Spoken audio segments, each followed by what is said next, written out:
अब तक हमारी क्लास और अदरवाइज में इतनी प्रैक्टिस हो चुकी हुई है कि we can use a bit complex examples for practice.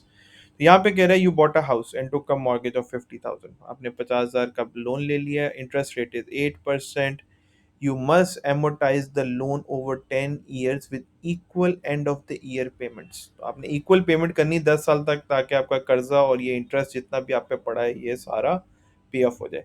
तो कह रहे हैं setup an amortization schedule. Amortization schedule का मतलब क्या है कि आप ये बताएं कि एनुअल पेमेंट्स कितनी होंगी और इन एनुअल पेमेंट में एक्चुअल लोन कितना है और उसके ऊपर इंटरेस्ट कितना जा रहा है। ठीक है, तो this is known as amortization table.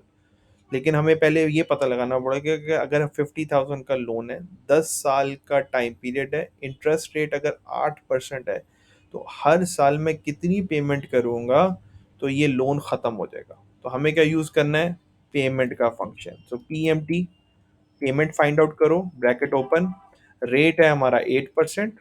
ठीक है, नंबर ऑफ टाइम पीरियड हमारे पास 10 है, और हमारे पास फ्यूचर वैल्यू क्या आ रही है, फ्यूचर वैल्यू हमें चाहिए प्रेजेंट वैल्यू 50,000 है, और फ्यूचर वैल्यू हम कह रहे हैं 0, सारा कर्जा हमारा जो है पे हो जाएगा। तो हम कितनी पेमेंट करेंगे कि हमारा ये कर्जा 50,000 का 10 सालों पे 0 हो जाए, अगर इंटरेस्ट रेट इज 8%।